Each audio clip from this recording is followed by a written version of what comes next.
Grab a stack of rock, Mike and the Meadow Man. Grab a stack of rock, hold on tight as hard as you can. Grab a stack of rock, Mike and the Meadow Man. Grab a stack of rock, hold on tight as hard as you can.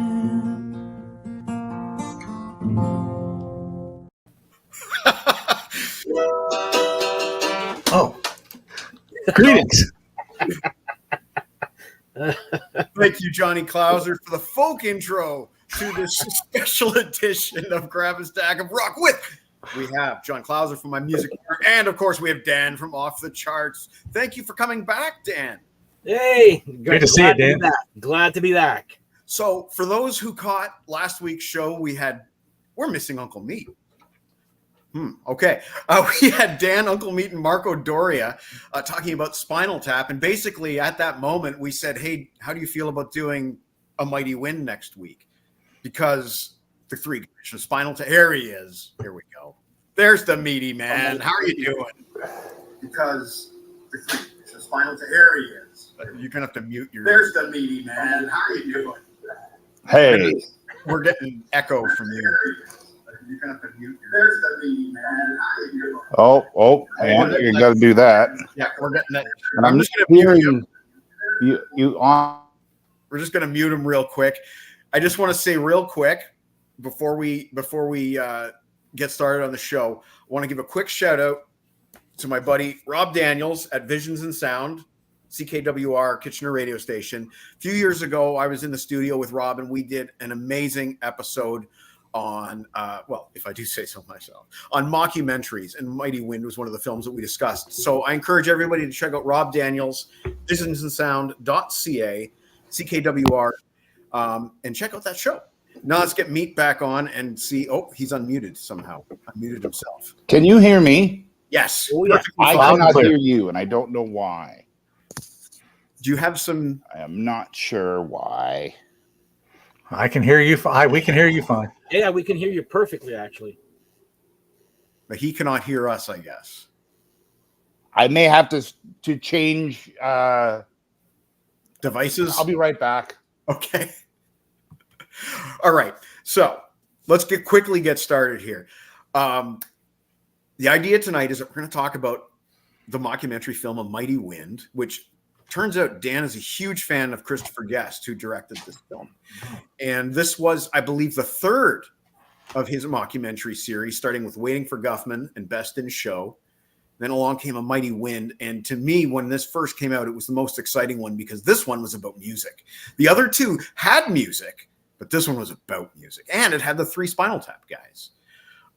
Dan, you were a Spinal Tap fan. I would say I would call you a super fan. When you heard this was coming out, were you excited? I actually saw A Mighty Wind in the cinema.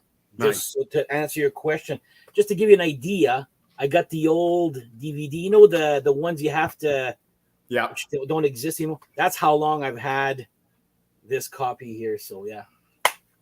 And Johnny Klauser, I know this movie is very special to you personally. Yeah, I didn't get to see it in a theater, but I did. We came across it on video from a couple friends of ours at the time, and we just I just fell in love. Yeah, there's my DVD copy, and I have. I'm gonna get it on Blu-ray. Yeah. There's the soundtrack. Oh, look at yours. Yours is still stickered up. Yeah. Oh, Dan's got it on vinyl. Johnny's got it on vinyl. He does. Dead. What's it called? Real Gone Music. Yes. Yes. The sale. I've had it for about a year or so. Okay, because they just put it on sale, half price, like last month. I'm like, oh, I'm getting that.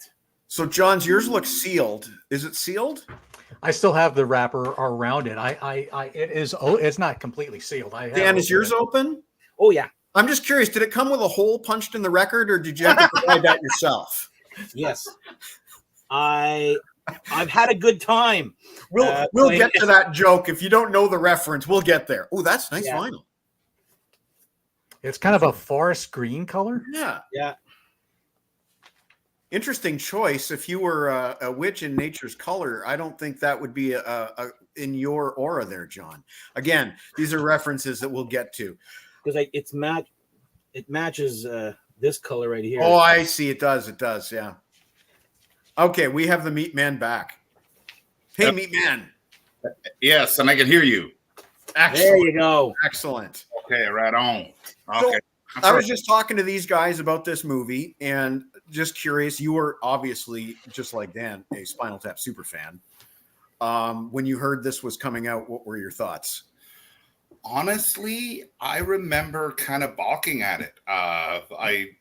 It was weird too because I hadn't even watched Waiting for Guffman yet, and I don't know why. Maybe it was because I didn't want to be disappointed, and I thought that Guffman sounded odd. It's just whatever.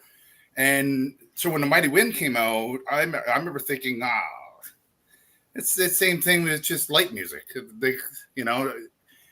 But then when I didn't even see it in the theater, but then when I finally saw it, it was wow. I mean, it's a better, in my opinion, it's a better movie than Spinal Tap. It's like Spinal Tap's my favorite movie, but when it comes to constructing a movie and everything, it's definitely better constructed, I think. I think for me personally, it's better constructed, but with Spinal Tap, it was edited down from like 4 hours of cross-cut. But I would add that this one has an emotional impact, which we'll talk about. That Spinal Tap can't match. Although I do get a little teary-eyed when Nigel shows up in the dressing room and says, have a good show, David. Yeah. But this one, we'll talk about the emotional impact. Now, Meat, for you, a guy named Joe Perry. I know a guy named Joe Perry, and he was the guy who introduced me to many movies, this one included. Mm-hmm. And the only thing I really remember about it is he said, you got to see it. And he told me about this song with this ending where that broken old neon sign that flashes, E-A-O's. And Joe thought that was funny. I thought that was funny. And when I finally saw the movie, I was blown away by the actual songs. Like, you get a lot of movies with original songs in them, and the songs aren't necessarily memorable. And that's the killer of a movie.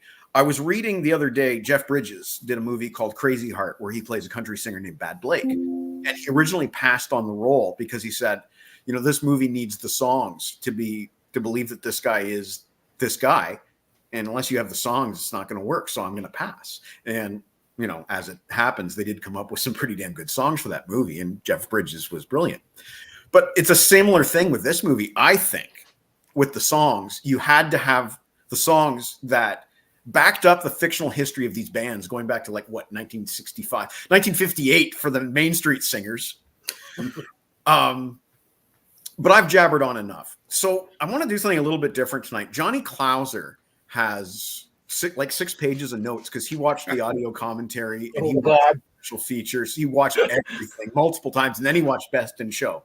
So he's kind of lined up for more like the trivia and the behind the scenes and the knowledge. The rest of us, I think, are more just going to be getting appreciation questions. Essentially, what I'm saying is I'm going to be asking John his own kind of separate set of questions. Maybe he should be called Johnny Homework. Johnny Homework. But what if we know the answers to his questions too? That'll be absolutely. I mean, it's a discussion. It's loose. We're gonna have fun. Oh, I'd love a little trivia impromptu thing. That'd be fun. Yeah, and John, if you have like a trivia point about something that we're talking about, jump in with that, of course. Yeah. But I think I just wanted to start off with something really fun, which is, what's your favorite band, Johnny? I've been thinking about this one, and I would have to say I would love to do something like the Folksmen personally, because of the 3 guys. You get to have somebody either playing bass or banjo, mandolin, but then you have the songs of Mitch and Mickey, but then you have the entertainment aspect and the theatrics of the Main Street Singers. But if I had to go with, I think I just deeply connected more with the Mitch and Mickey songs. So I'm actually gonna say Mitch and Mickey. Okay. One for Mitch and Mickey. Dan, your favorite of the three bands. Oh, and sorry, I just wanted, Mitch and Mickey is Eugene Levy and Catherine O'Hara, who play sort of like an Ian and Sylvia kind of folk duo, and they're great. Dan, what is your favorite of the band? See, like not Nigel Tufnell said, Johnny Homework. that too. I'm going to say right now, my least favorite would be the Main Street Singers, just because of the rookie. You have to wear that shirt for I don't know how long there. I'm like, okay, I couldn't do that. I tend to perspire at times, so I'm like, no. You have to sing that sixth, Dan. Yeah, and I probably can too. Until you can get into your civvies. Yep. You got to sing that sixth. They're way too strict. You know me. I love my Michael McKean and Christopher Guest and Harry Shearer. I'm going to go with the Folksmen. I've seen so many. That's the reason I went to see the movie. First of all, was because of those three guys. Not to take anything from Mitch and Mickey. More on that later. I'm in total agreement with John there. It's anyway, very emotional part at one time there. But yeah, I just love those three guys together just make always magic. So I'm gonna go with the Folksmen. Okay. I completely understand that, and I'm curious where Meat's going to come in on this. Well, I will say, I mean, first of all, when it comes to Johnny Homework, he's probably right, because really the movie isn't the movie that it is without the Kiss at the End of the Rainbow song. Yeah. Now Dan is also right that the Folksmen is probably the real answer, because even the Main Street Singer stuff, I believe, was 90% written by the Folksmen anyway, just performed by them. But I got to be the contrarian and make it three different answers, because my favorite is the Main Street Singers only because of the comedy aspect is so well done. I'm a big fan of Higgins. I'm a big fan of Jane Lynch. I just think that they're so perfectly comical, and again, it's probably the Folksmen's doing, because they wrote these songs to be catchy, but they're played really well and they're presented visually really well by those actors. So that's my answer. This is the Main Street Singers. To add to your answer, Parker Posey. John and I were talking about her earlier, and I watched the movie twice in the last 2 days.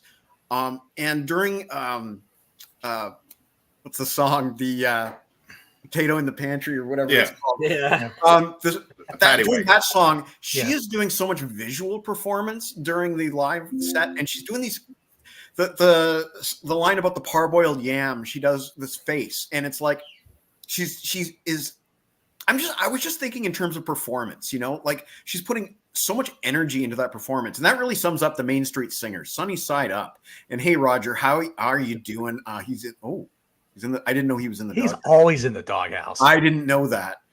And Rob, thank you for watching tonight. Really appreciate it. We had a great time doing that mockumentary show on Visions and Sound. And you know what? I want to get a picture up on the screen. Shit, you know what? I'm unprepared. Maybe John can send it to me. But you did that really nice collage of all the album covers. I want to get that up on the screen at one time and discuss some of these album covers. Well, it wasn't all the album covers. No, it wasn't. It didn't have the two Mitch Cohen solo albums. No.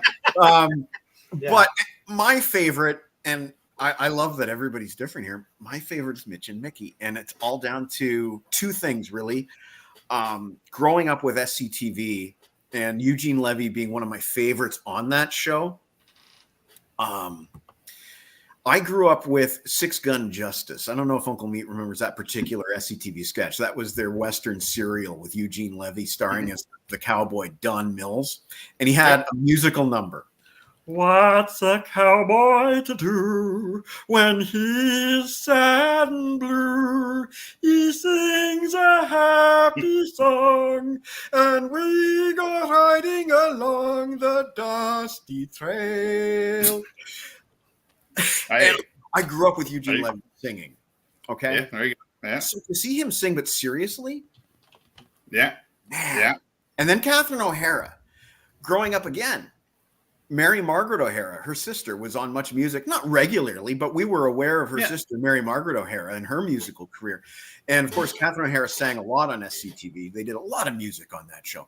So those two, I have more history with. We talked about Spinal Tap last week. You know how passionate I am, but those two have more history with me than Michael McKean.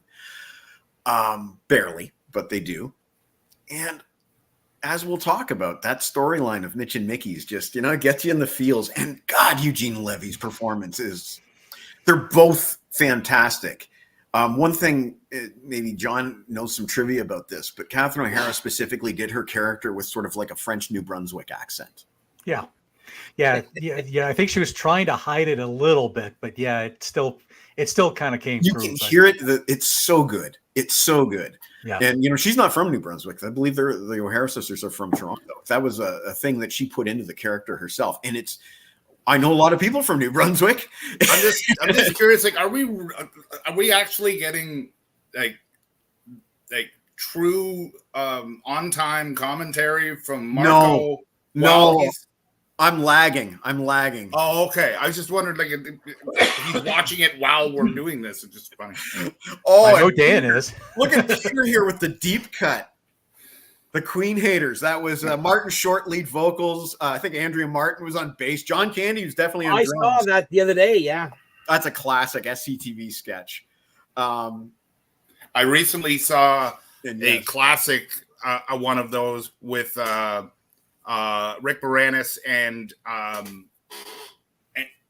Levy and Candy doing a Chilliwack's My Girl. Yes, I saw that too. It is funny. It's just, and Eugene Levy, his body language in that is just so funny. So good. All of these people, or most of them anyway, have a lot of musical history. Yeah. I don't know. Maybe that will lead into a good behind the scenes question with Johnny Clouser. John, was there anything you gleaned from those commentaries and those bonus features about any of the cast members that took you by surprise? Well, like Eugene Levy says, he was kind of a good strummer, but that was about as not even a good strummer really. But so he had to work on his guitar thing. Catherine O'Hara learned the auto harp for the movie. Wow. Okay. We all know about the Folksman guys.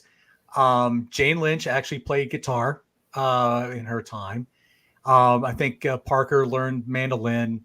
Not Higgins, but the other guy, the newbie that I can't think of. The guy that wasn't out of his uniform yet? Right. I can't think of his name off the top of my head. I think he was a guitar player. There was another guy who had played guitar. I guess it worked at Castle Rock Entertainment. And so they just were able to get all these different guys. And so they had that. Paul Dooley just kind of sat there with the guitar. He doesn't play at all, and his mic's not even plugged in, if you notice. Mm-hmm. But yeah, I mean, just the work that they did to go into this movie, they were, I mean, Levy and Catherine were probably really nervous about the show, which we'll get to that part toward the end of it.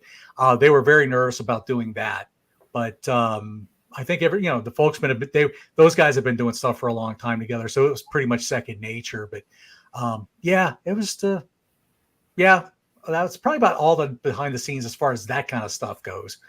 But I thought I heard that Christopher Guest, before he casted everybody and didn't ask them if they actually knew how to sing, was this movie? I heard that. If so, he doesn't mention it in the commentary because it's on the commentary. It's on the commentary. It's just him and Eugene Levy, or Levy, as he actually says. So it's just those two. So, but that's not a point that he mentions. I think a lot of these guys, they've all worked together for a long time prior. So, I mean, like Eugene and Catherine go back to the mid 70s. Mm-hmm. So a lot of these guys already have long history. So, the fact that they could pull, they're getting these guys. Yeah, okay, they're doing a musical movie, but at the same time, they have an outline for the movie, and then the script is basically ad-libbed. It's all improv. Yeah, I just watched a quick interview with Christopher Guest, and he likened it to jazz players. They know the song they're playing, they know what key they're in, but then now you have to act off of when should I solo, when should I back off. It's very similar. It's pretty amazing. Yeah, it's the icing on the cake. Mm-hmm. No, it's actually the dressing. No, never mind. But anyway, sorry to use a line from the movie, but yeah, I mean, it's just amazing. And then they were able to find new people to add into that mix who are just as good, and they can play too. Yeah, what a bonus. Yeah.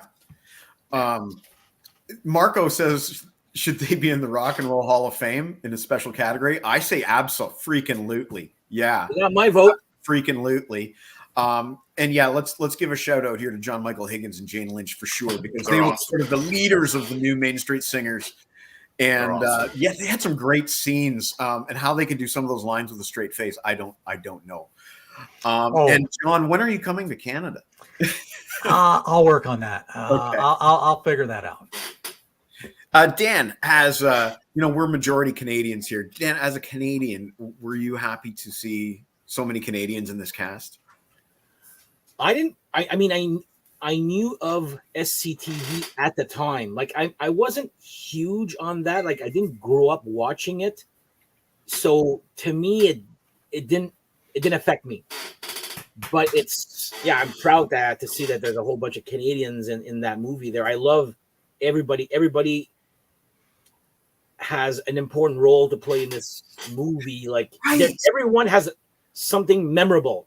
Yes. So you're like, yes. I remember that scene, and I was like even I don't think she's Canadian, but Parker Posey, I don't like her usually, but because she plays roles that I hate, like villains a lot of the time. I.e. Best in Show. I mean, like I want to, but yeah, here and she's great, and I don't know, like everybody I find plays an important part and has something memorable to add to the movie. So yeah, but I wasn't aware that it was all a bunch of Canadians at the time. Gotcha. I was never a big SCTV fan at the time. It would just never. I don't think it played where I lived before anyway when it was live. I think one of the reasons that it does exactly like you said, like everyone plays such a pivotal role. I suspect at one point they probably had more bands. Maybe they had 5-6 bands or something, and went, no, let's just concentrate on these 3 and get people to love these 3. But I could just see it'd be so tempting to get to put more bands in because it's a concert kind of thing. But yeah, you're right. It's almost like a third. It really is. Yeah. Cool. Johnny and we've been talking a lot the last 2 days. I've been basically watching the movies live with John and messaging him my observations as I go. But one of the things that I said to him yesterday was every single character has sort of like a moment, which is exactly what Dan said. So, great minds and all that other stuff. Mm-hmm. And Parker Posey plays villains a lot. She played a villain in Superman, the reboot Superman. She played not the reboot, the one with Bryan Singer Superman. Men of Steel. No, the Bryan Singer one, Superman. She played a villain in that. She played one of like Lex Luthor's henchmen. She played a villain in Lost in Space, the reboot. So Dan's right. Like she does play, and of course, Best in Show. She played the high maintenance. And just to touch on that, we come from a dog family here, and my mom's cousin is a dog breeder, and she says that movie is so accurate. I bet. Good. And yeah, that couple there. I'm going to watch Best in Show this weekend. Meat Man, you are a diehard SCTV fan. Well, it was interesting that you brought that up because I was planning on bringing that up as like I really got into this movie, like eventually big time. And I remember myself and the late Paul McLeod, we were at his girlfriend's cottage, and we ended up watching my copy of A Mighty Wind on my laptop, sitting there with some jazz cigarettes and whatever you want to call it. And we ended up watching it and then just starting over and watching it again because it was just so good. And at one point, like we were talking about like why we like this so much, and like, well, you got the Spinal Tap stuff, and you got clearly the SCTV stuff, which is just like huge things of what I started enjoying comedy on. And then you even got Paul Dooley with a Strange Brew Factor, which was another one.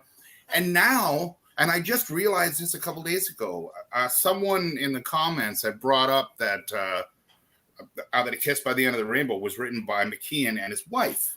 And I did not know this until recently, and it's kind of blowing my mind because, okay, I grew up a huge, rabid fan of the book It. I had read it a couple times in my teens.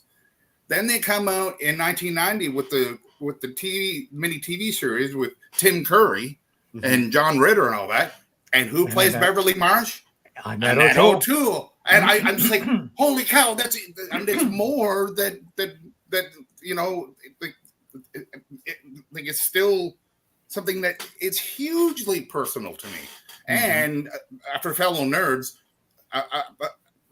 she also played in, was it Superman 3? I was hoping somebody would say that. Yeah, she played Lana Lang. So there's a second Superman connection. Yeah, that's right. So, wow. Yeah, so I mean, the movie just has meant so much to me because of all those factors. It touches all like the bedrock of the growing up enjoying comedy. John, do you have the songbook? I do. You want to show us? Here, I'm going to do a zoom in here. So you can still get this. This is on Amazon, but this is the Mighty Wind songbook. And you showed me some screenshots of that. And it even has the lyrics to the Catheter song from the end of the movie. And I'll go one better. Yeah, let's have a look at those lyrics. You guys remember that? Sure Flow. Oh, that, yeah. Yeah, written by Catherine O'Hara, incidentally, music and lyrics by Catherine O'Hara. So, you know, she came up with that line about the penis clamp herself.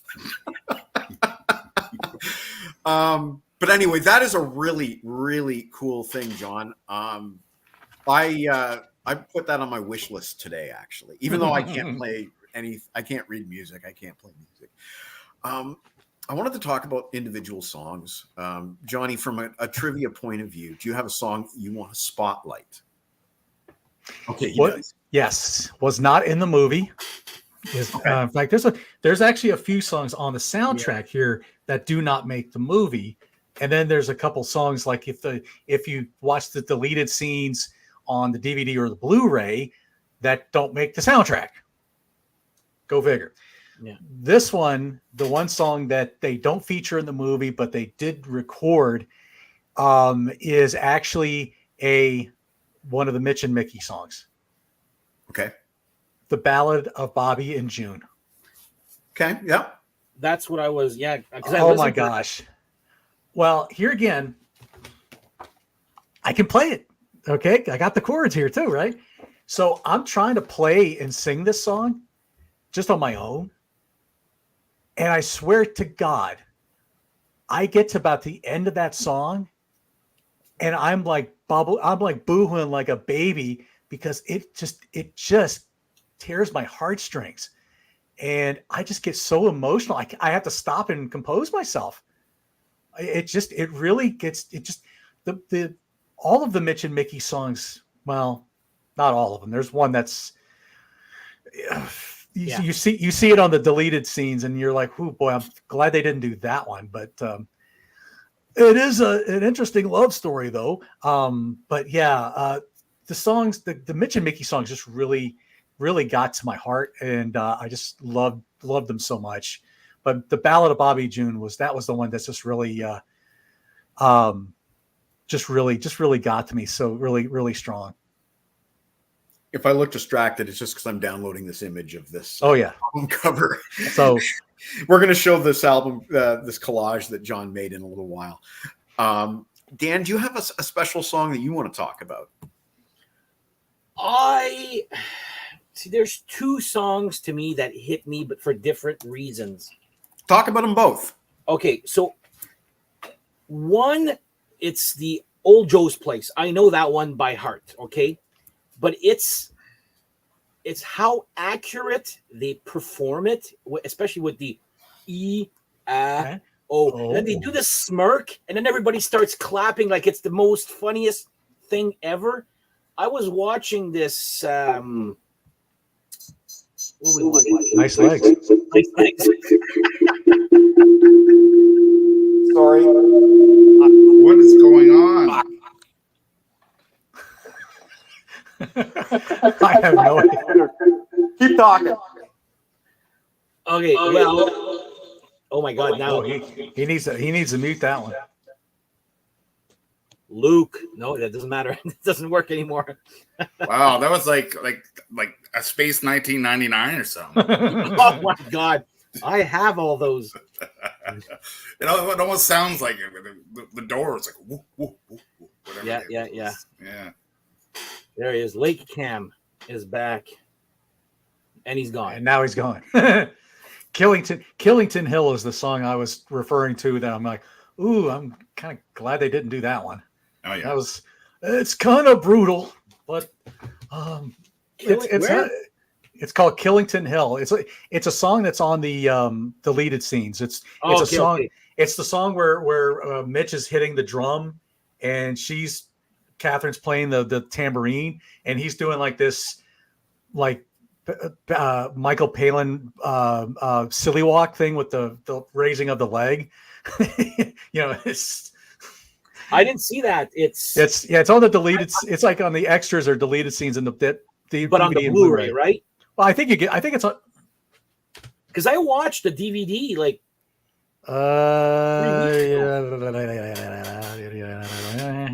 Yeah. Maybe it's. Yeah. I think it's probably on there. Okay, it's probably like in the additional scenes or something like that. But to answer, but anyway, welcome back. By the way, you're muted. Sorry, I'm gonna stop trying to be clever. And anyway, I got the image loaded because it is a fine line. I was trying to be clever. Yeah. I was trying to be clever and use my phone, and I didn't count on it. Hey, what happened? Hey, what happened? He can't do his work. I don't think so. That's a real wet wagon. So yeah, I deserve all of that. Back to your answer, Dan. Sorry. Okay. We're professionals here. Yes. Yeah, back to your answer, Dan. So the Eat at Joe's, when he's like E-A-O, and then everybody's like clapping and laughing, and I'm like, I can't believe how accurate and I'm thinking of. I was watching this thing on YouTube. I don't know if you guys know a French-Belgian singer called Plastique Bertrand. You definitely know one of his songs, I for sure. And I'll send it to you guys on Facebook later on. But anyway, and he's got this song called Ping Pong, and he's going like this, like a ping pong ball. And then instead of saying the title of the ping pong thing, he just goes, and then the crowd goes, "Oh my God, that was so brilliant!" And it just reminds me of that E-A-O, which is funny but not funny, like in real life there. But I'm gonna have to go with the last song, A Mighty Wind. Okay. When I say that there's some moments of emotional moments for me, that song really hits me. I don't know why. I find it brilliant. I find it well written. The last sentence is actually pretty funny when you think about it there. Yes. They snuck that one in there.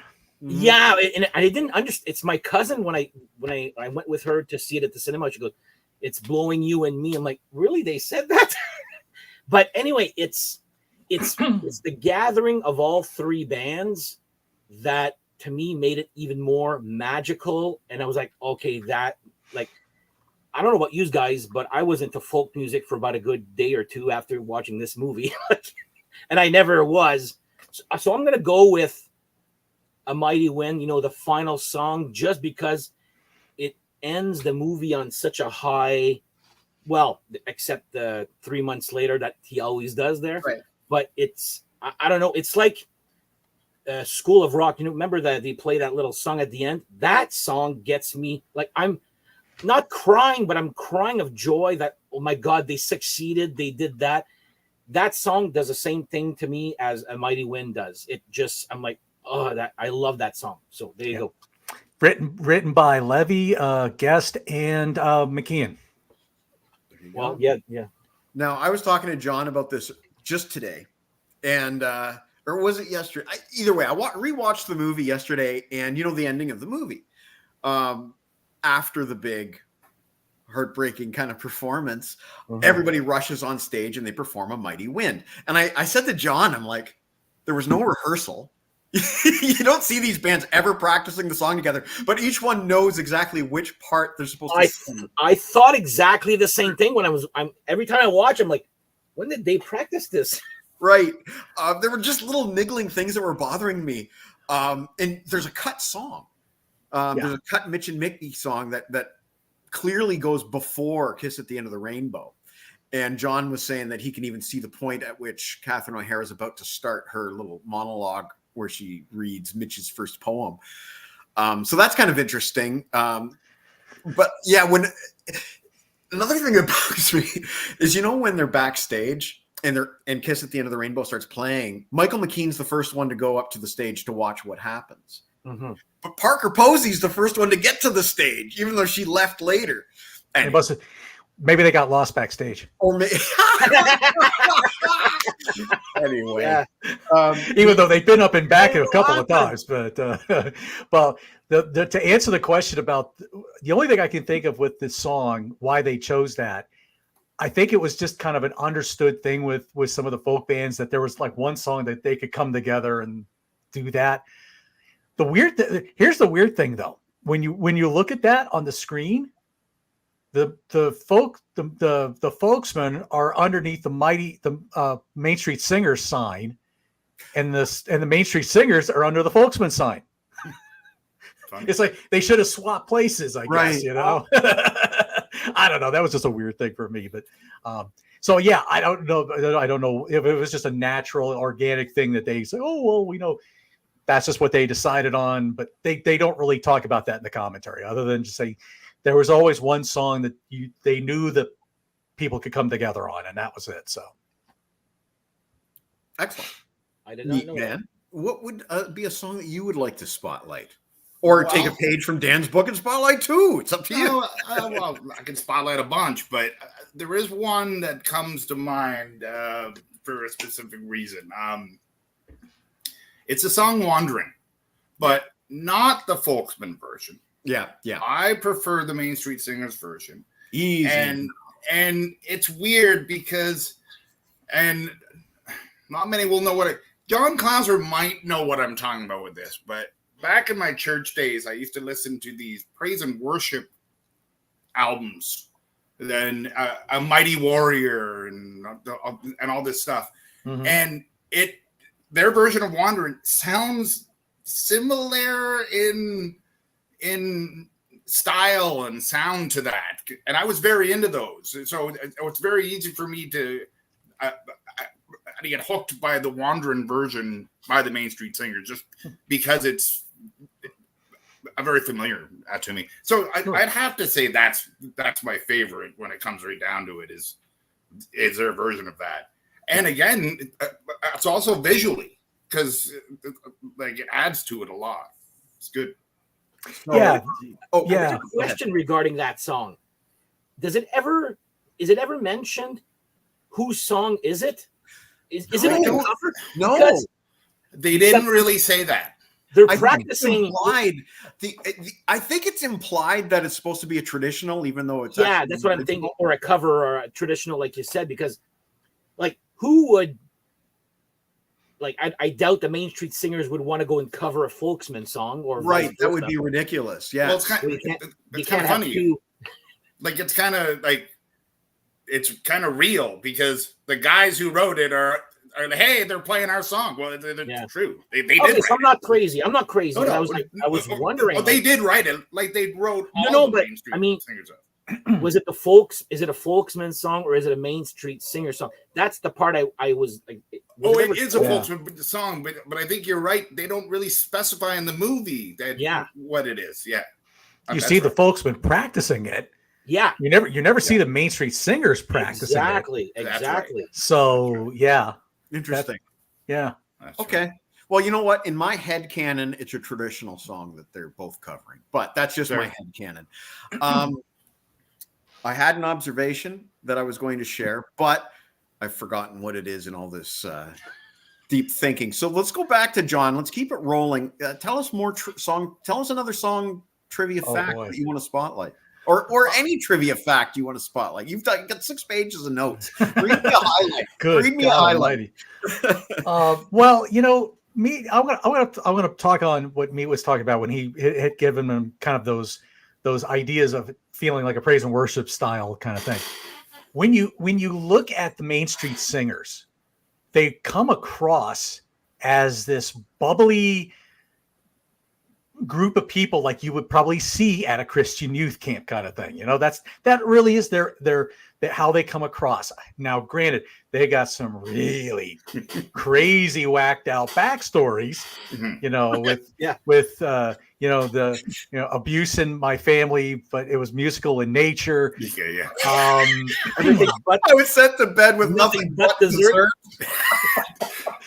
And then that's great ad lib stuff. It's fantastic. The 42nd Dimension one too is great. Whatever that. Oh, that whole thing. Yeah. But the line was something like, "We are simply materialized color operating in 40-second vibration." You would make that conclusion just walking to the store or buying groceries or something. Yeah, more or less. And then what's funny, like right after he says that line, there's a cut.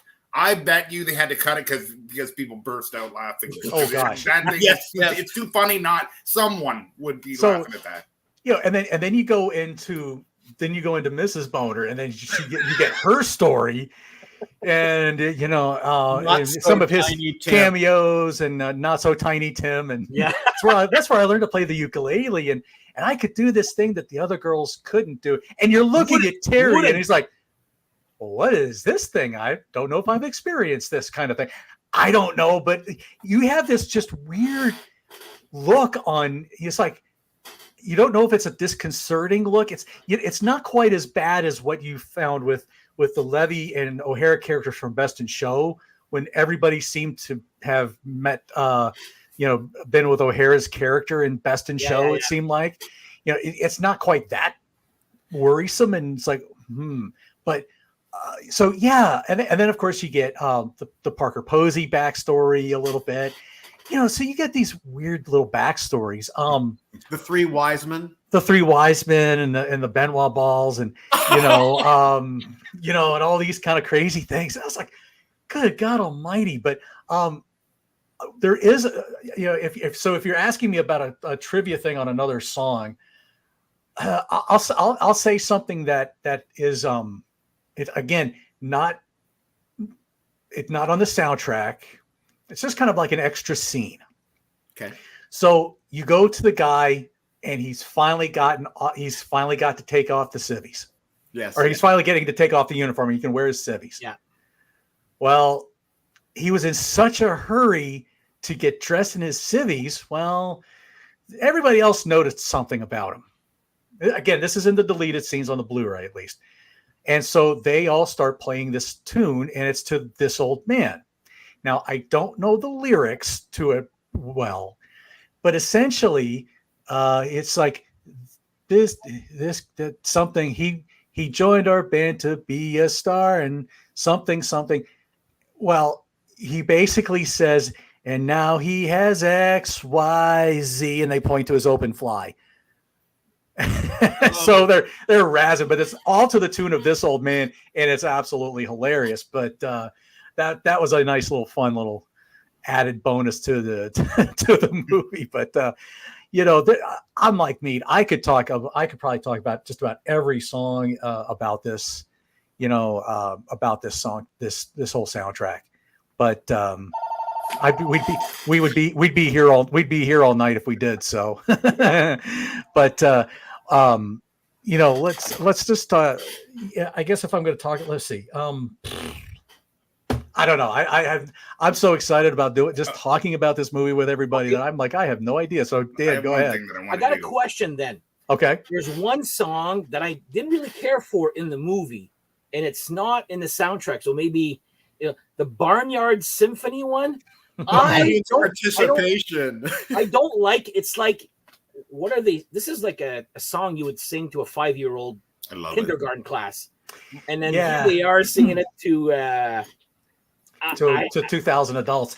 Yeah, on live, and also live television. I love it. On live television. So where it's meaningless to the live audience. Exactly. I think the big thing they made about the point on that in the commentary was like, okay, well, here we're getting to tell 2,000 people that we're putting them to work, you know, and how annoying is that when you have to do the crowd participation thing at a concert and, you know, all these kind of things. So they really didn't talk much about the song itself, but let's just let me go back to that. So, because there's something else about the whole PBN show that I think you really need to understand.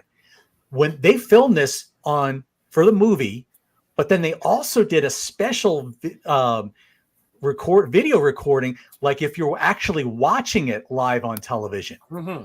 So you have that kind of camera portrayal too. And again, that is actually, at least on the Blu-ray, and I think it's on the DVD too, and it's on the DVD. It's all the songs. You don't have the introductions, which is probably a blessing, but you do have the two Main Street Singer songs in its entirety. Probably a different take, because I think they did about 2 or 3 takes of the show. But you get the two Folksman songs, and then the Mitch and Mickey and the Mighty Wind. So you get all of those songs in its all entirety, and so you get that full part of after they do the Barnyard Symphony, and they're having to. Yeah, stretch it out there. You know, and so they're going on, and all the while you're like seeing them, and the crowd's probably wondering, what are they doing? You know, they're laughing, but they're like wondering what the heck is going on. You know, they keep looking back to see if, oh God, please help us to get off so we don't have to do, because you could tell Michael McKean's character did not want to do Skeletons of Quito. He wanted to go home instead of having to do that song. So of course, then when he finally gets told that they found Mitch. Yeah. Good night, everybody. You know. Yeah, exactly. So it's funny when you watch the PBN version of Kiss at the End of the Rainbow. In the movie, dead silent. On the show, wow, big pop. They had to edit that out, I guess. I was just curious, like that song. I didn't find it funny, didn't find it serious, didn't find it moving, didn't find it. It was just like, okay, but whatever. It's in this. I agree with Dan. Again, we all have our own headcanon. In my headcanon, they had to play that song because they couldn't play Wanderin', so they had to play something else. But also just really, really bad idea to play an audience participation song on a live TV broadcast. But you know, they had also rehearsed Local Mon, which is surprising they didn't do that. Yeah, they rehearsed. They did. There's a lot of songs that all the bands rehearsed. Yeah, you got to remember, they're not saying that they showed it all. Like, I could be you just assume they did play it, and you're seeing highlights of. I again, in my head canon, that's the way it is. They played fuller sets. Yeah, but you know, Corn Wine, and that's another song that's not in the book, not on the soundtrack. Hold on. No, it's Corn Wine's in the book, but it's not on the soundtrack, and it's an extra song, which I thought was actually a good song. You know, again, it's in the deleted scene. So then singing na na ni no na na ni ni oh and a Corn Wine, and there's like a big silly thing where Christopher Guest gets in there and said, "Well, you don't sing that part." Well, yeah, I know, but he's confused about the lyrics, but he doesn't sing the part anyway. So why is he making such a big deal about it? Anyway, They do a got a lot of question. Spinal Tappy shtick. Yes. This. Very Spinal Tappy shtick. One of my favorites is the improv when they're driving and they get lost, and it's a very Spinal Tappy shtick there. Well, to go with what Dan's doing, Dan's got the movie on in the background. Yeah. There's a part where Eugene Levy goes to Christopher Guest. It was so heartwarming to see you guys walking down a tunnel. Yeah. You know, and there's another scene, where there's a quick scene, and I can't remember his name. It was actually the guy who played a neighbor on the Jeffersons. That's going way back. Bentley. Bentley. And he's in the movie, and his name is like Marty DeBurgy or something. Martin Berg. Now, is that supposed to be a spoof on Reiner? Because his name was Marty DeBurgy. It's too similar. It's an homage. An homage. Yeah. Well, it's funny. That guy's also in Spinal Tap. Like that actor. Yeah. That actor. Yeah. I think he was like a hotel concierge or something. Yes, he was the one. Well, I'm the only one man, sir. Whatever. He plays Guffman then. That guy. He might be on Guffman too. I don't remember. Guffman's the guy with the long white or the white beard. No. The music historian. You know, there was a important event maybe in the history of humanity. Well, sorry, the guy we think is Guffman. The guy we think is Guffman. But the guy at the hotel, I'm just as God made me. I'm just as God made me. You shriveled old prune. That's the guy that was in a Mighty Wind with a big beard. That's right. Same guy. Yeah. That's right. Okay. Yeah. Okay. And that's what I like. They reuse all these actors. Yeah. I do love that. Yeah. Jennifer Coolidge had a very brief couple of scenes, but she was in Best in Show too with a kind of a similar character. But this one was so over the top. Like she just, oh my God, she went so over the top, and she had some of the best lines. I was telling Johnny Claus, thank God for the model trains. Oh, absolutely. Without the model trains, you would have the idea for the big ones. Or another one of my favorite lines is, it's like we have one brain that we share between us. Yes.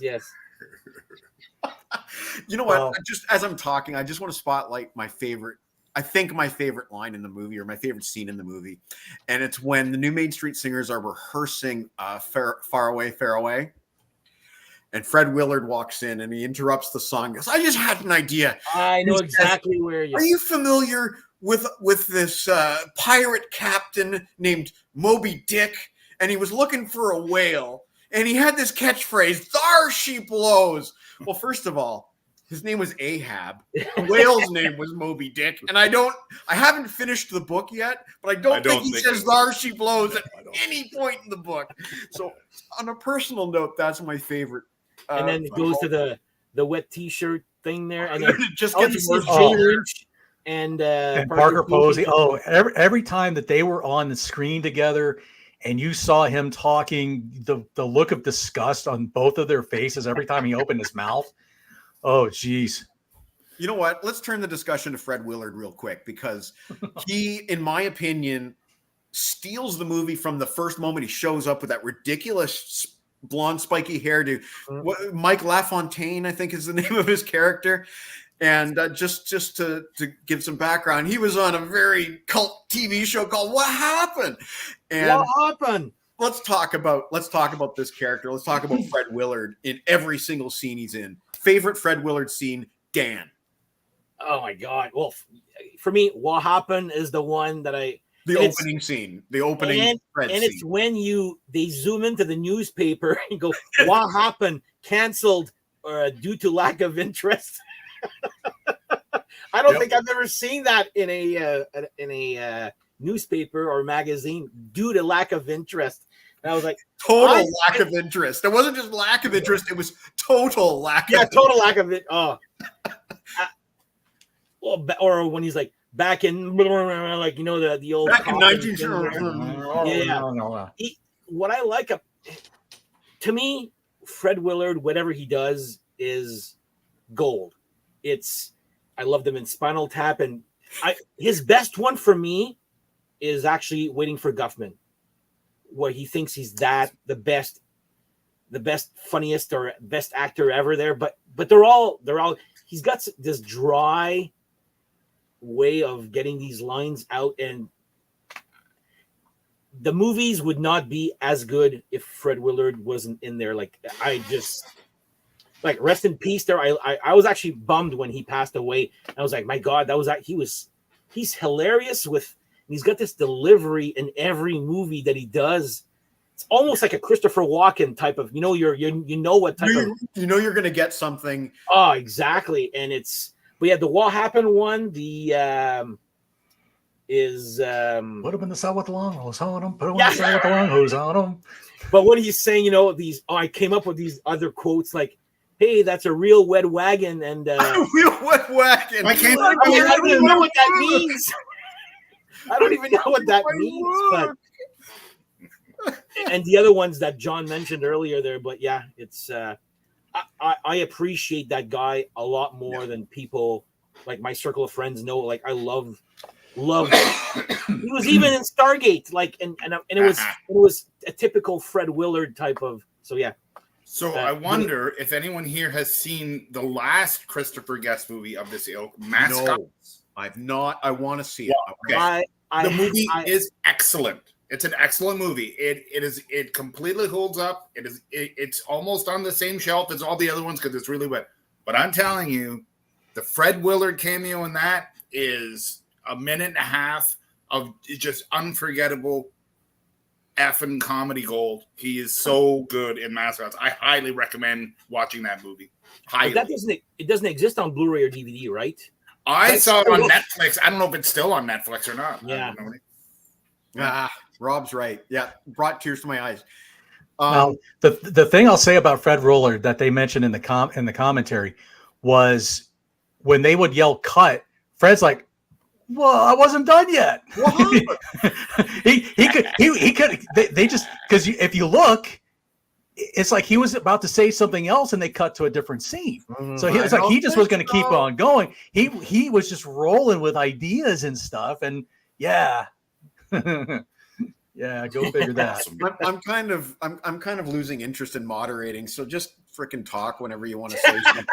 But Okay. no, what I want to say real quick though is, John, you watched Best in Show today, and Fred Willard stole that movie too. Oh God, yeah. Stupid stuff like, if you had like a French bulldog, would it bark in a French accent? And you just know it's all improv. And it's the other guy beside him. He's like, what the hell? Like, oh yeah, I remember you saying that last year or something.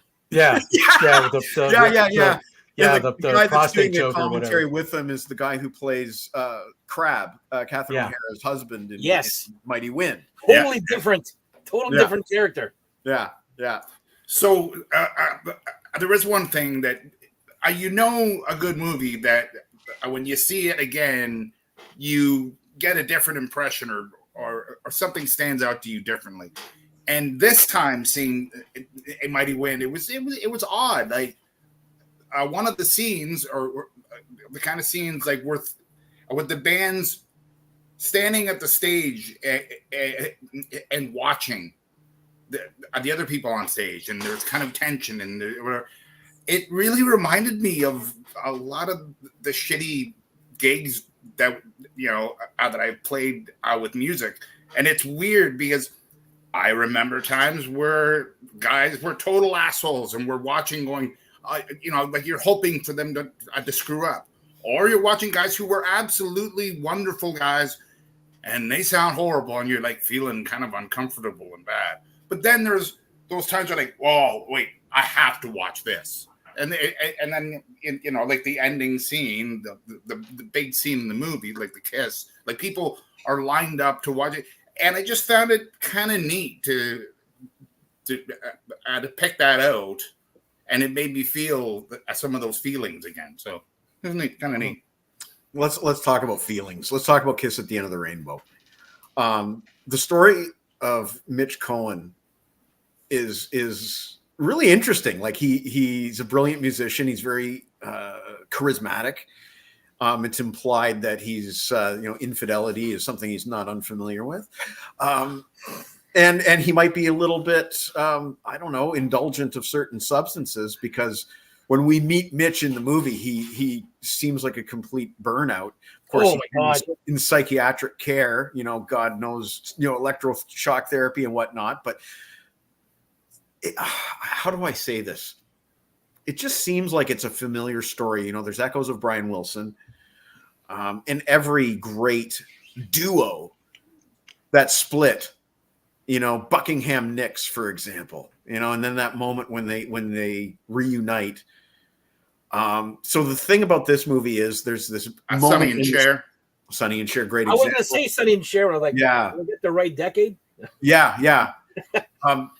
There's this moment in their signature song, Kiss at the End of the Rainbow, where they have always kissed right before the final line of the song. And in the film, it's a moment where it's like, are they going to do it? They didn't do it when they rehearsed the song, although you could see there was a look.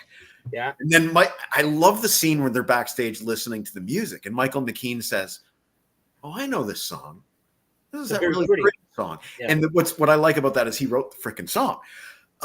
But then he goes, this is the one where they used to kiss. I wonder how they're going to handle that. And then he's the first one to get up and walk up in the stage. And that gives the scene just a little bit more weight. Like these guys, they all did the same folk circuit. They all realized the significance. There's so much weight in this film given to that moment. And then it happens. So guys, discuss. How did you feel when it happened? I mean, it was, I get the feels, man. Like I get the serious feels when they do the kiss at the end of the rainbow. Let's start with you. Well, it's on a shelf by itself of all the Christopher Guest movies. It's a no-brainer.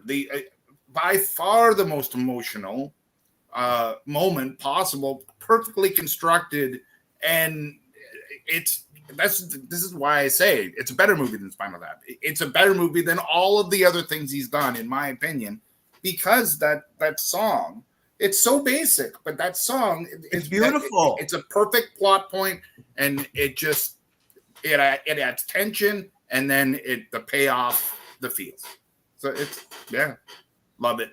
Johnny gets the feels because he was wiping his eyes. So I know you get the feels. There's something in my eye. Do you have anything behind the scenes to tell us about that song? Or that scene? Let me. I gotta look. You gotta remember, I got about 4 or 6 pages here. Let's see. Johnny homework.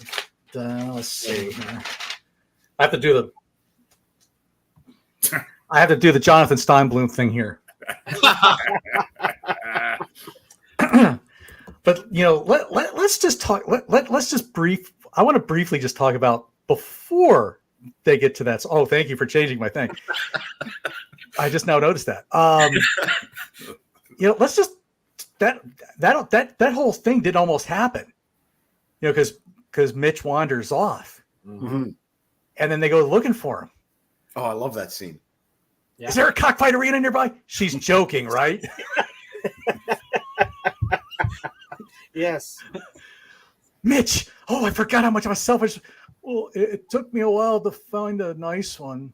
Yes. Oh God. So such a beautiful. Again, it adds even more feel. It adds tension that then releases. It's perfect. Yeah. Let's see.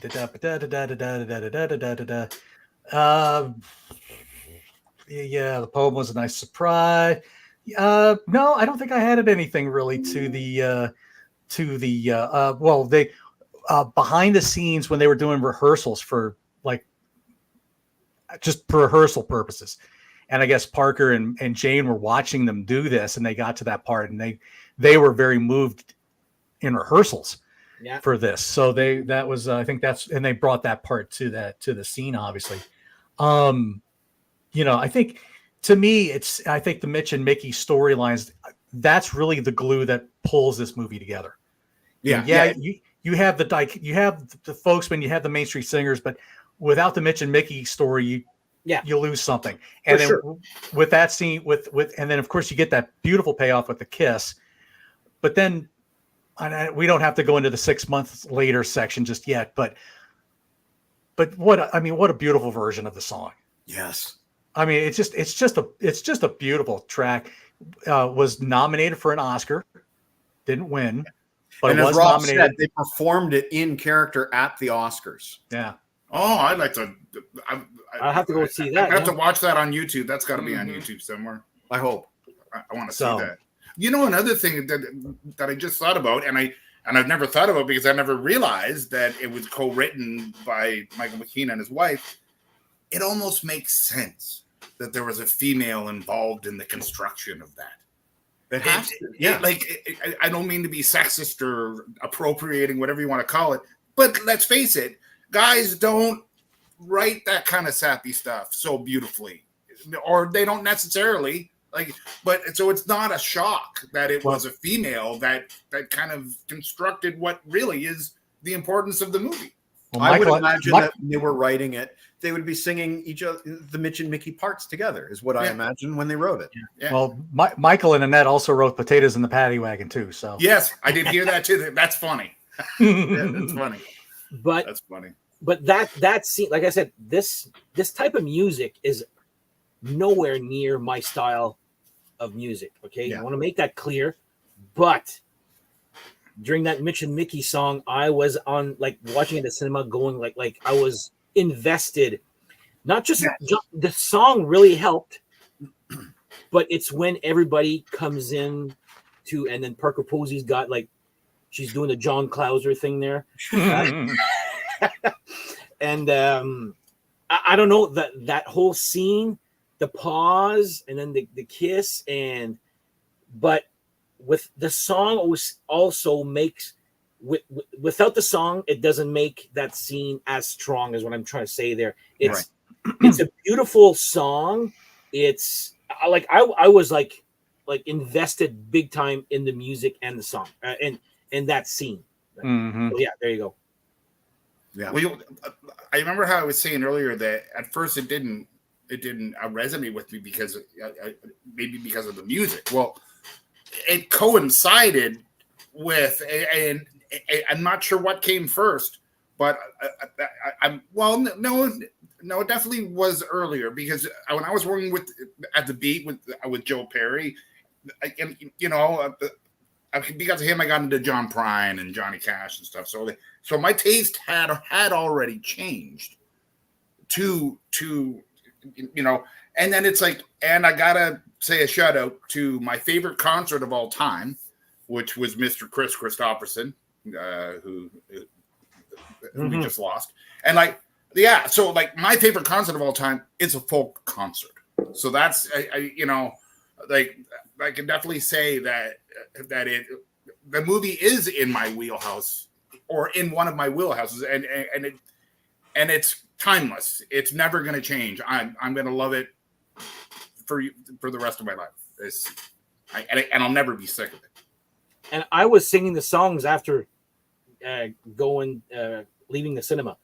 So especially a Mighty Win and Eat at Joe's there. I went to iTunes and downloaded a few songs at the time. So I've had them forever. Awesome. So before we talk about the 3 months later scene and wrap up with our final thoughts, I want to do the album covers. So this is the collage that John sent me the other day that he made. So let's put this on the screen here. So what we have here is the first few Folksman albums. They were originally on, what was it, Folktown? Folktown, I think it was, yes. Folktown for the first few albums, but then they got demoted down to Folktone. And the covers were reduced to 2 colors, and they weren't punched with a hole in the middle of the record. You had to provide that hole yourself. You had to center it and punch a hole in it. But I wish I could get them bigger. But there's some really nice artwork here. There's some continuity here. There's the Hitchin album. And then we have Pickin'. But then something went wrong. And I know. I'm saying something which didn't match the continuity. And I think that was their first flop of an album or something like that. That's not in the movie, is it? That saying No. something? Yes, it is. No. Yeah.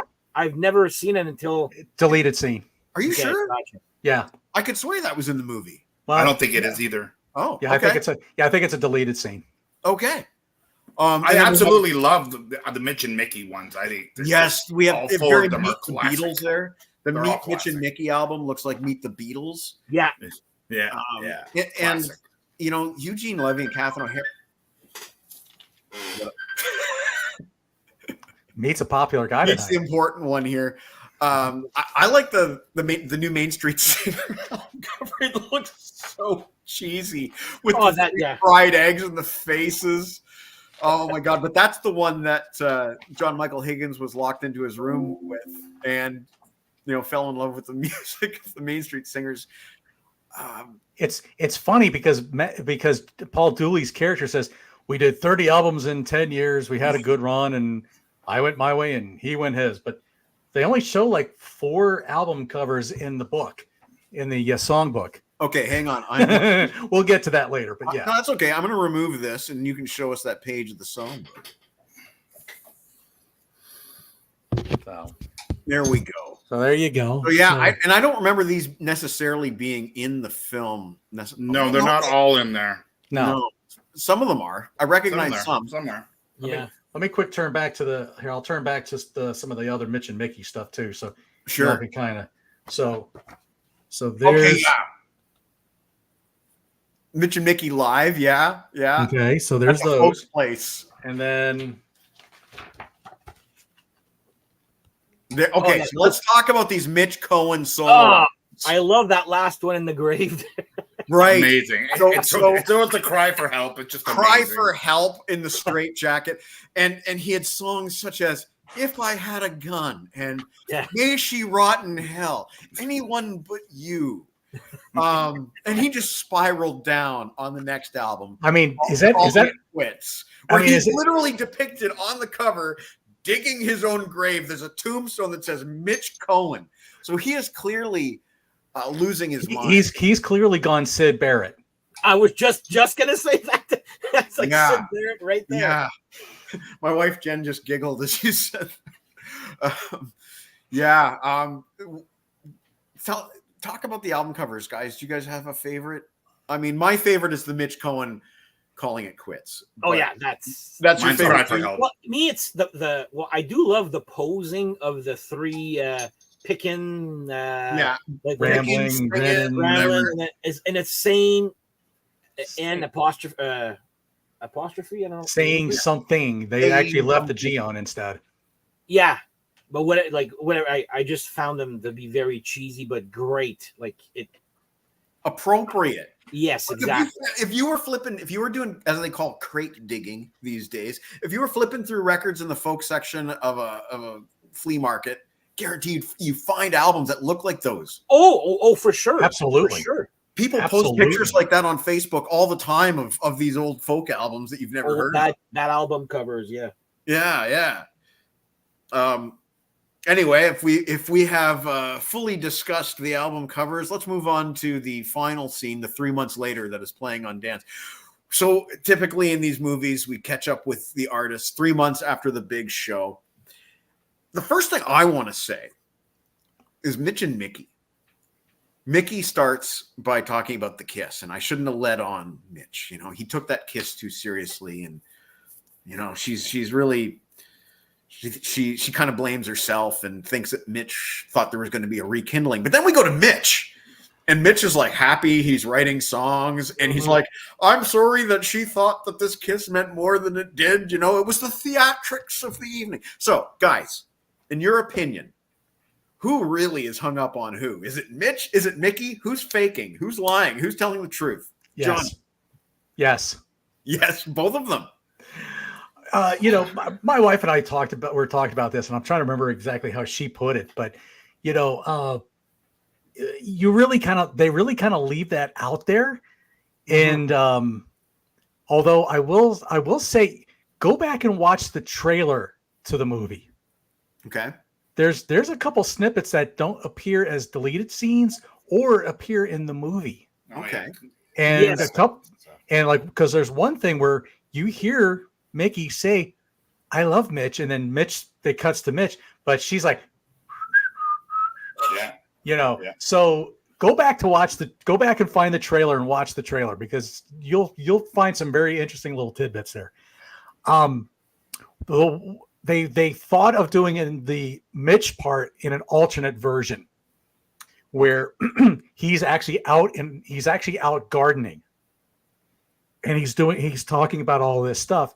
He comes to a rose, and then when he says the whole thing about I can't help but think of her fondly every time I see a rose. Yeah. Well, he That would takes be the a better rose. ending. He takes the rose and starts eating it. And then they have That to. would be a better ending. Now, I don't know if they filmed it, but that was an idea they thought, and they thought, no, that's going to be too sad of an ending to end it that way. After, I disagree. You know I mean, that's what they thought, but I gotta say, because like as soon as Mike asked about this, my instant thing was I don't like. It's the only thing about the movie I don't like. I don't like what they did with the ending. They didn't really do anything. Didn't really make it that funny, and they didn't really make it that happy.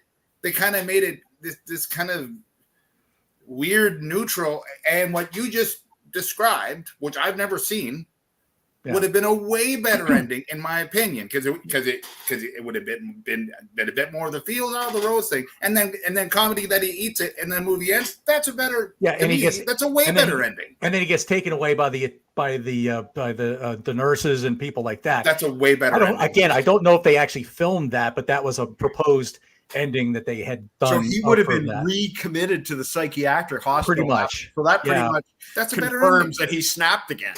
Yeah. But see, the end, every movie always has a 6 months or a 3 months later, and Mighty Wind ends on a high note with the song, and then always same thing with Best in Show when they win the dog thing award, and then the 3 months later always ends up kind of like contradicting what.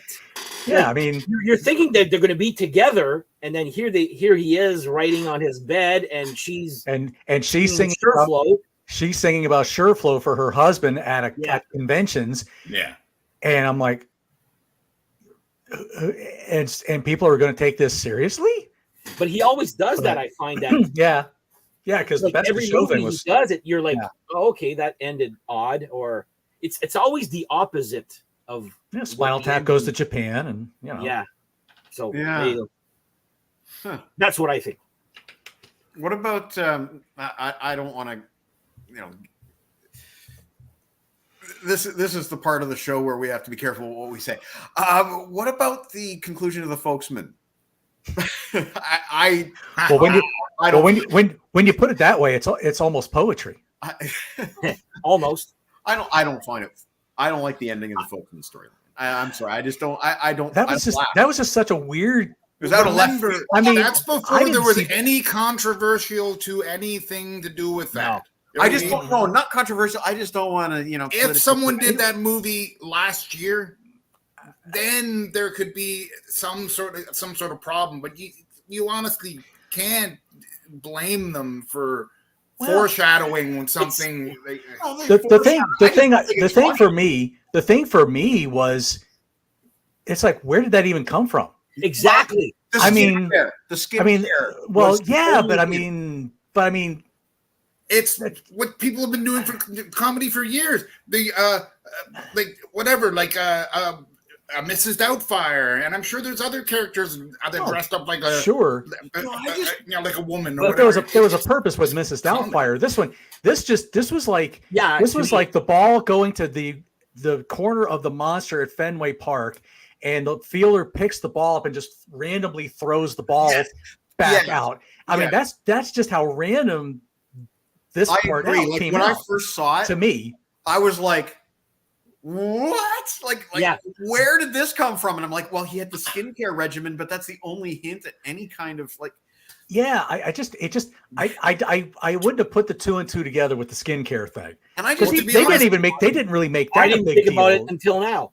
But they didn't really make a big deal about that in the movie. I mean, other than a couple little pats, but I mean it just wasn't. No, I didn't find it funny, but that little when it's like poetry, and then you see Christopher Guest almost that kind of just that one little word kind of makes up for it. Yeah, the only part of it I really found funny was that there he or she is, and the whole movie he's been doing like the Principal Skinner deep voice, and now he's singing in the bass. He still has a deep voice. That's the ironic comedy part of it. But that lineup at the end is the one that showed up. I don't know if you guys saw it. It's on YouTube where that lineup shows up at Conan O'Brien. Yeah, I Yeah. saw something like that. The version where he's wearing a wig there, where he's a girl there, and all that there. So Well, Hey there, Henry Wright. I'll- Like that comment there. Michael McKean was also on Saturday Night Live for a season, I believe. and Sheer. Well, Well, here's a little commentary part that you guys will find funny. So a crew member walked up to Harry Shearer when he was in the costume and didn't realize it was Harry Shearer and asked him out. That's funny. Now Levy says, no offense to Harry, but he's just not a very good looking woman. Exactly. That's what I was like, ooh, no. I also like that he went from completely bald to having this luscious blonde bob and then no beard. and no beard. Right? Yeah, he gets rid of like the whaler beard or whatever it was called. The farmer beard. Yeah. And he was doing, and he was like the most unfashionable one in the whole movie with his Birkenstocks and big thick wool socks. He looked absolutely ridiculous through most of the movie. Anyway, yeah. Guys, anything else you want to say about this amazing film, A Mighty Wind, before we wrap up for the evening?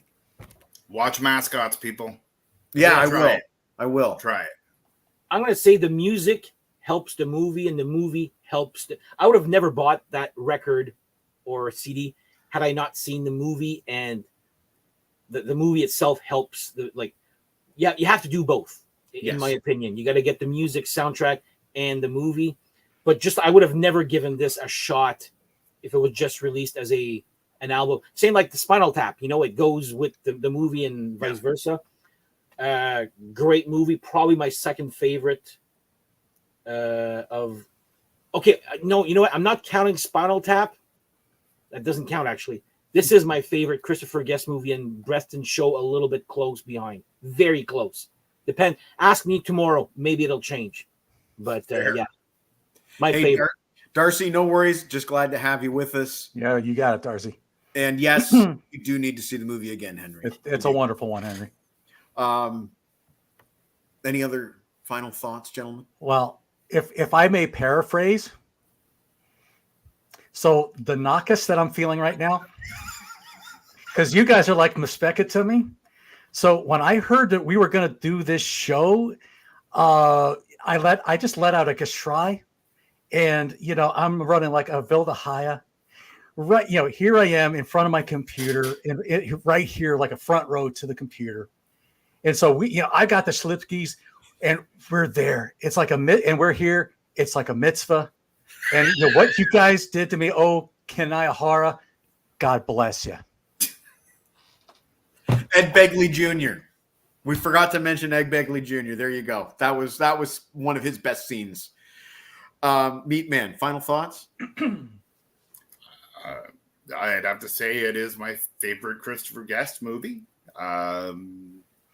And like I said, it's about as perfect as a movie gets. The only thing I don't like is the ending, and that's it. And it's so short. It's such a short ending. Yeah, it is. What an amazing movie. All I want to say as my final thought is it's probably also my favorite Christopher Guest. I mean, we're dog people. We love our puppies. We love Best in Show. But this one's personally more close to the heart for me. Being about music. And I grew up not necessarily with a lot of folk music, but I grew up with Gordon Lightfoot and Johnny Cash and a lot of acoustic based music. So it was pretty easy for me to transition to this kind of soundtrack. But like Dan, I wouldn't have bought it without the movie. I think if I remember correctly, I saw the movie, I got it on DVD, and then I ordered the soundtrack on CD like a few days later. Yeah. The songs are good. Yeah, they're good. Yeah. They are absolutely. There's brilliant songs on this album, except Barnyard Symphony, which isn't on the CD, thankfully. Yeah. Because that would be annoying. A sing along, yeah. But it's a great album. Otherwise, it's basically the best stuff from the movie and a couple of other things, including a cover. Now, I had a quick question that I wanted to ask. Ask someone here. The stuff that Klaus has been talking about, like the deleted scene stuff in music, Is there any version of A Mighty Wind where it's bonus tracks and it includes those, or were those only kind of recorded live as a visual scene? Well, the only way that A Mighty Wind shows differently is of course when they do the PBN special. You see it and you see it like that. But to my knowledge, I don't know of any other Like, you don't recording think out there. there's no like bonus tracks that No. I did some digging on Discogs today. I looked at the Japanese edition of the CD and all that other stuff, and they're all identical. They all have the same track listing. There's no bonus tracks. If they ever do a deluxe edition, last year would have been the year being the 20th anniversary, so I doubt we'll ever see that. But I'm sure you can make this your must own. have been the 20. Like this was a year ago. Yeah, maybe 2020. Yeah, 2023. That's This the came out. anniversary. That's So the this was the anniversary right there. 20th, yeah. Yeah, but go hunt this down, folks.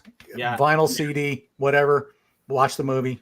Not Yes. sure if it's still on sale on Dead Real. On Real Gone. It- Yeah. It's $42 Canadian right now. There, I checked before I. And that's that nice forest green vinyl too. Yeah. Cool. Well, I had a blast tonight. I've had a blast the last 2 days watching this movie in 2 consecutive nights. I've listened to the album about 20 times, including in the car a few hours ago. I've had a blast. So thank you, gentlemen, for joining me. Thank you for your love of this film and sharing it with us. I always like to go around and see what everybody's got coming up in the weeks and months to come. Johnny, homework. I know you are a busy man. Yeah. You've got like 2 shows coming next week or something like that. Yeah, we got the Accept show that we're recording that. Let me think. What else we got going on?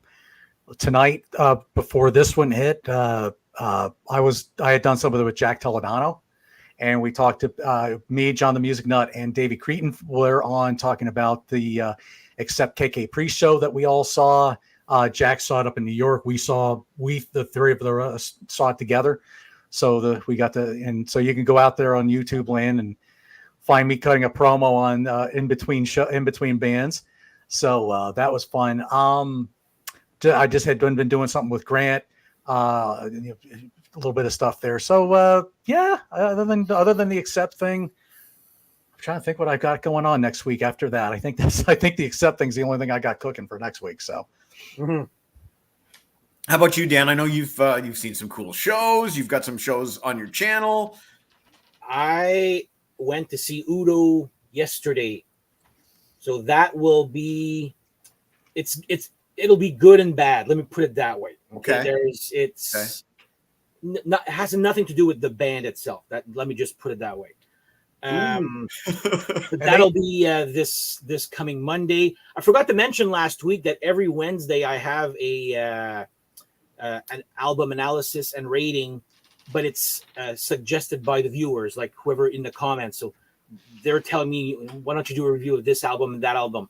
And also just to help subscribers maybe there, every 100 subscribers, I do a contest of a vinyl of, so I'm doing the draw sooner for the 700 subscribers. Now it's actually very close to, well, not very close, but close to 800 there. So I said to myself, I'll do that until at least 1,000 subs, and then we'll figure something out. But yeah, I got an episode Monday, Wednesday, and Friday. Okay. There you go. Busy week. We got lots to watch. Oh, this week was this. Oh, it's whatever. Yeah, it's been busy. Let me put it that way. There's no time for anything else. And me, man, you've still got your show coming up that you're going to be seeing. What was that show you were talking about last week? You were talking about the I have the beach show coming up. Yeah. You know, it's kind of funny because Johnny saw Accept recently, and you saw Udo recently, and not me, but I did see Accept with Udo twice in 6 months in the 80s. Wow. It's like they're opening up for Kiss on the Lick It Up tour and opening up for Motley Crue and the Shout of the Devil tour. Yeah, so, my friend saw that. Wow. Cool. So tomorrow, well, I remember how I said that they were going to Scotty's Cottage tomorrow. And, and we're doing our old boys thing. There's going to be 8 guys. So it's going to be me and Michael Morwood, Tom Morwood, Dave Haslam, Cam, Cam Scotty, Phil Desmond, Cam Crossley, etc. And it's what it is we're doing 2 nights of this. And on night 1, it's that we each bring an hour of music that we're putting together as 8 hours of music and pressing shuffle. So it's 8 hours of listening to whatever. And in this one, the rule is that your songs have to be under 3 minutes and 30 seconds. Ooh. So I have an hour that's ready. That is 21 songs. So with 8 people, we're going to have like 170 different songs in 8 hours. It's going to be fun. This album would work. Yeah, it's got a lot of shorties. They're all 2 minutes. Yeah. Yep. It's funny. Right. Good stuff. And look at that, Robert Daniels, 40th anniversary of the Ghostbusters tonight on Visions and Sound at midnight. And you don't have to listen to your radio to listen to 98.5. Every radio station broadcasts on the internet now, so you can just go to their website and give Rob a listen if you're still up at midnight tonight. I love Rob's show, but unfortunately, as a person who suffers from insomnia, I try to get to bed earlier than his show starts. But you can always catch him on his visionsinsound.ca website for reruns. As for myself, I don't have a lot going on. I don't have a show scheduled next week yet. We have some stuff coming up later this month. We're looking forward to the return of Harrison Kopp in November. He is all better, and he will be returning to the show in November. As for October, I've got some Halloween content. Guest contributor Holland has submitted some movie reviews, so we're going to be rolling those out this month. I have some Halloween-related stories rolling out this month, and I've got a couple reviews, Dennis DeYoung's solo album reviews that I'll be rolling out later this month. And thank you so much, Peter, for this kind comment. The panel and chat deserves a chef's kiss. Thank you so much. That's awesome.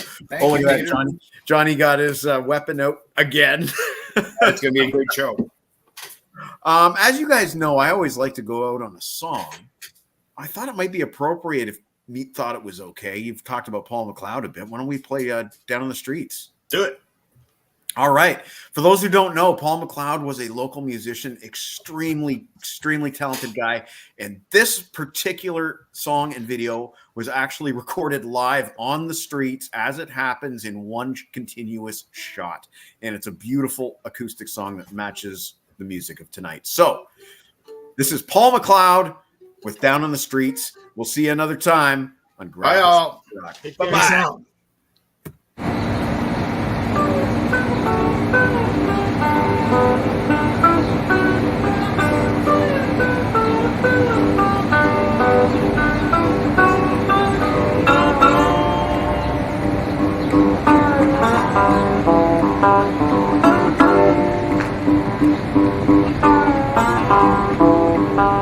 Down in the street they got something going on. Go tell my baby I'm going for a kid, son. Baby, she's been gone, and I can't do but wrong to my baby.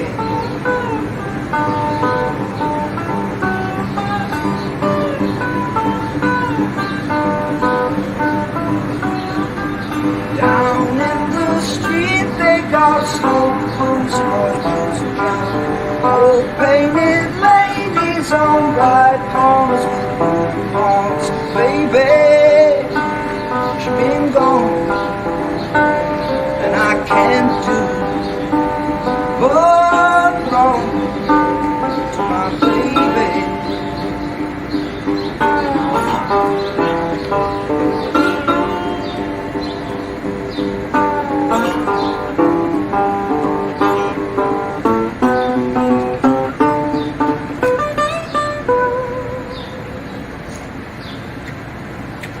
Don't cry for me